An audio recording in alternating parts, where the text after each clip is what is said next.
soo dhawaada qiyaarta nala socota meel kasta oo aad joogtaan waa 3 December sanadka 2025 dood adag ayaa ka taagan dalka Mareykanka madaxweynaha wadankaasi Donald Trump oo ka soo jeeda xisbiga jamhuurigana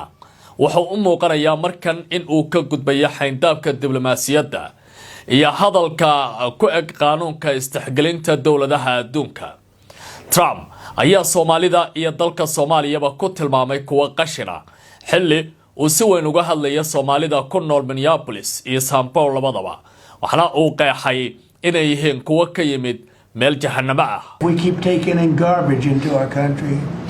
Ilhan Omar is garbage. She's garbage. haddaba hadalkan aad daawanaysaan ee madaxweynaha dalka Mareykanka ayaa dhaliya carab ballaaran oo xoog leh oo Soomaalida ay si weyn uga falcelinayaan sidoo kale waxa qayb ka noqday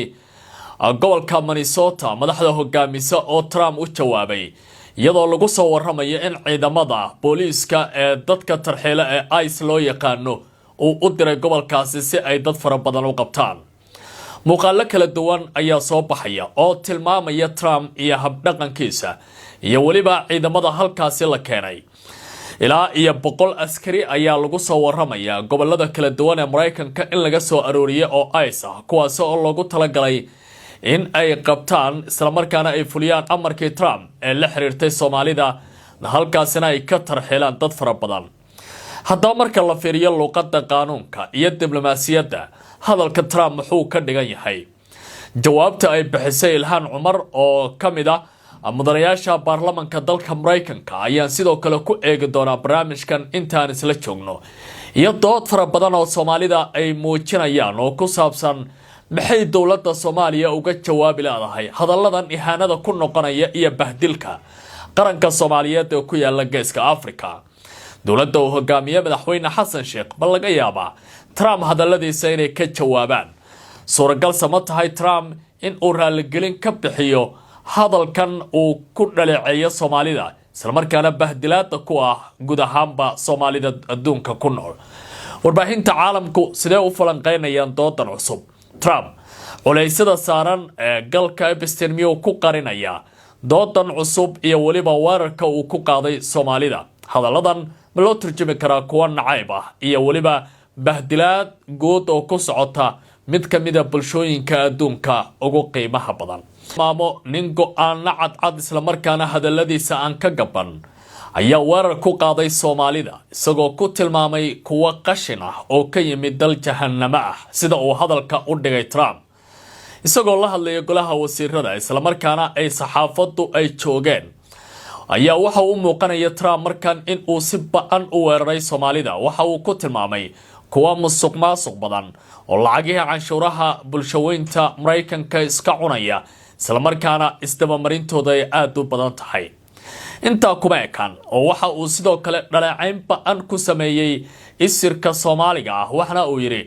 waxa ay ka yimaadeen dal qashin ah oo aan nolosha u wanaagsanayn goob jahanamo ah ay ku nool yihiin waa inay u laabtaan halkaasi ayuu mar kale hadalkiisa Trump ku celiyay markii uu sii hadlayay waxa uu yiri hadalladayda waxay u muuqanayaan inay ka baxayaan xayndaabka qaanuunka iyo waliba ilaalinta diblomaasiyadda hasaatee taasi waxba igama gelin ayuu hadalkiisa ku sii celiyay marka lagu fasiro lahjadan uu ku hadlay luqadda diblomaasiyadda ee isxaq dhowrka wadamada qaanuunka caalamiga isku ixtiraama Trump waxa uu muuqanayaa xitaa hadalkan dambe uu leeyahay waxay u muuqataa inaan ka gudbay diblomaasiyadda laakiin waxba igama gelin inuu ula jeeday ma jiraan madax ii jawaabta sida uu hadalka u dhigay dadka qaarna ay ku turjumayaan oo dhinaca diblomaasiyadda bartay oo barnaamijka Barrow Show la hadlay dhinaca kale warar kala duwan ayaa soo baxaya oo ka imaanaya Minneapolis iyo deegaanada ku dhow iyadoo ay sheegayaan in ciidamada booliiska ee ICE loo yaqaano halkaasi la geeyay ilaa iyo 100 askari ujeedadu waxa ay tahay in ay qabtaan dadka aan sharciyada haysan iyo kuwa hanaanka qaanuunka ka baxsan ugu nool dalka Mareykanka hasaatee arrimahaasi waxaa si weyn uga hor yimid madaxda gobolka Minnesota oo ku tilmaamay Trump iyo waliba dhaqdhaqaaqyada uu sameynayo inaysan ahayn mid la qaadan karo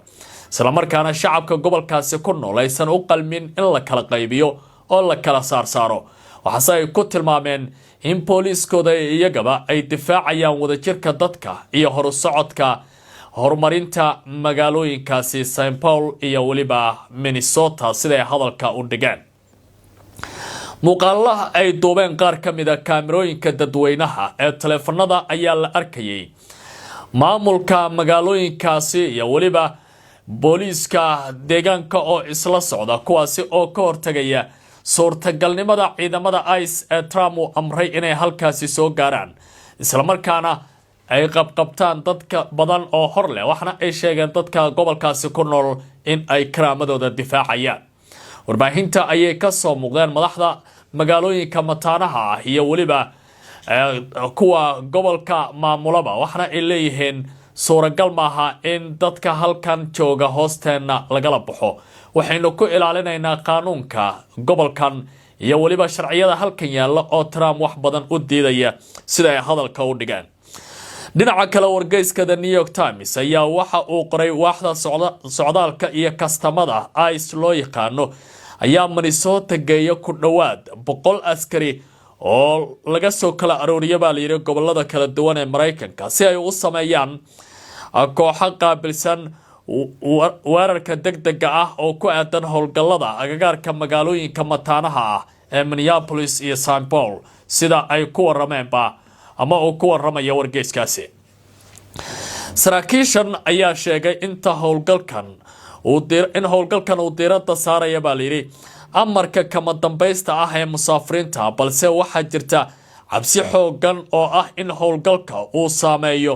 dad kale oo kiisaskooda socdaalka ay wali ka furan yihiin maxkamadaha. Trump iyo waliba ciidamadan oo halkaasi ku soo daabulay ay u egyihiin in dadka xitaa maxkamadaha sugaya ee dhanka sharciyada go'aanka laga gaarayo ay xabsi wajahi karaan. amarkan cusub ayaa soo baxay isla maalinkii salaasada oo Trump weerarka afka ah ku qaaday isagoo aan u meeldayin Soomaalida intii uu socday kulankii golaha wasiirada. madaxweynaha ayaa sheegay in soo galootiga Soomaalida ah ay ka yimaadeen Jahannamo ayna waxba ku soo kordhin doonin dalka isagoo shaaciyay in ay tahay inay ku laabtaan halkii qashinka ahayd oo ay ka yimaadeen. waa sida uu Trump hadalkan u dhigay. waxaa si gaar ah loo faray oo farta loogu fiiqay xildhibaan Ilhaan Cumar oo ka tirsan golaha wakiilada oo asal ahaan ka soo jeeda Soomaalida isaga oo la aaminsan yahay in saaxiibada Trump iyo waliba isagaba ay si weyn uga ganacsaceen horumarka gabadhaas dhalinyarada ay samaysay iyo saameynteeda siyaasiga ah ee wadankaasi ay ku leedahay. dhinaca kale mas'uuliyiinta waaxda amniga gudaha ee dalkaasi Mareykanka ayaa ka gaabsaday in ay faahfaahin ka bixiyaan qaabka howlgalka uu dhacayo balse waxa ay ku dooneen in tallaabooyinka la qaadayo ay ku salaysan yihiin xagga sharciga ee dalka balse aysan shaqo ku lahayn baa la yiri qowmiyadii isir gaar ah iyagoo ka marmarsiyoonaya sida ay suuragalka ay tahay in ay u fuliyaan amarka Trump oo Soomaalida loo beegsado.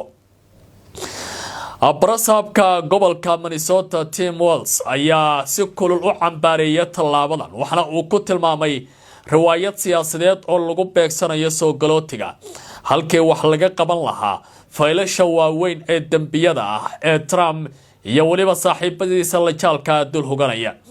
in la jilo riwaayad siyaasadeed isla markaana aan si kala sooc lahayn loo beegsado soo galootiga ma ahan xal dhab ah ayuu ku yiri qoraal uu soo dhigay barta X oo malaha ugu jawaabaya Trump sida ka muuqanaysay doodiisa. dhinaca kale duqa magaalada Minneapolis Jacob Ferry ayaa waxa uu si weyn u diiday weerarada Trump iyo waliba dadka la aragtida ay ka shaqeynayaan in aan Minneapolis laga hirgelin doonin oo ay difaacayaan muwaadiniinta isaga soo dooratay hoostiisa ku nool. labada magaalo ee Minneapolis iyo St. Paul ayaa leh siyaasado magangelya baa la yiri oo xadidaya la shaqeynta ciidamada federaalka ah ee socdaalka. dhinaca kale u doodayaasha xuquuqda soo galootiga ayaa sheegay in calaamadii ugu horeysay ee howlgalka la dareemay salaasadii iyada oo ay soo baxeen warar sheegaya in dad Soomaali ah ciidamada federaalku ay kala degeen gaadiid ay saarnaayeen xilli ay danahooda gaarka u kala gooshayeen. kooxaha u dooda bulshada ayaa durbaba sameeyay qad taleefan oo si gargaar sharci loo helo loo wici karo iyadoo kooxo ka jawaabaya oo degdegana la diyaariyay si ay ciidamada dadkaasi ugaarsanaya ay ula doodaan weeraradan ayaa qayb ka ah qorshaha sii kordhaya ee Trump ee ka dhanka ah soo galootiga xogayaha arrimaha amniga gudaha ayaa soo jeedisay in gabi ahaanba la mamnuucayo dadka ka imaanaya wadamada ay sheegtay inay dalka soo galiyeen dad dhig miirad ah dadkaasina waxa ay ku tilmaantay in ay muhiim tahay in wadamadooda oo ay ula jeedo Afrika iyo kuwa muslimiinta gaar ahaan Soomaalida lagu soo celiyo maamulka ayaa sidoo kale u guntaday inuu soo afjaro sharciga badbaadada ku meel gaarka oo Trump ee TPS loo yaqaano ee dadka Soomaalida ay haystaan kumanaan qof oo soo galooti ayaa sharcigan ugu noolaa dalka Mareykanka isla markaana ku helayay in ay xitaa ku shaqeystaan marka la fiiriyo shaqooyinka gudaha wadankaasi ay ka hayaan dhinaca kale xildhibaan Ilhaan Cumar oo kamid ah mudanayaasha golaha wakiilada ee dalka Mareykanka ayaa ka jawaabtay hadalka ka soo baxay Trump iyo cabsida ay wajahayaan Soomaalida ku nool Minneapolis waxaana ay ku tilmaantay Trump in uu kiiskiisa iska waalayo balse cabsi uu ka qaba iyada uu wax walba u samaynayo waa inuu helo caawimaad lagu badbaadinayo maskaxiyan ayay Ilhaan ku tiri mar ay u jawaabaysa Trump hadal ay soo saartay arrintan waxa maanta si weyn u faaqidaya warbaahinta adduunka arrinta kale ee salayaab kale waxay tahay in dowladda federaalka ee Soomaaliya aanay ka hadal bahdilaada Trump uu ku sameeyay qaranka Soomaaliyeed ee ku yaala gobolka Geeska Afrika oo ku saabsan in uu yahay dal qashin ah oo aan nolol wanaagsan ka jirin oo lagu tilmaami karo mid sidii jahannamada oo kala ah Soomaalida ku nool Mareykanka uu leeyahay waa inaad halkaasi aadaan si aad uga tagtaan dalkan Trump oo marka la fiiriyo qoyskiisa xitaa ay ka mid yihiin dad soo galooti ah hadda waxa uu muuqanayaa in Soomaalida ay si gaar ah isku hayaan iyadoo dhalinyaro fara badan oo Soomaaliyeed ay ka soo muuqdeen doorashooyinkii kala duwanaa ee ka dhacay wadankaasi dhawaan isla markaana ay qabteen xilal aad u sareeya Soomaalida ayaa waxa ay ka soo jeedaa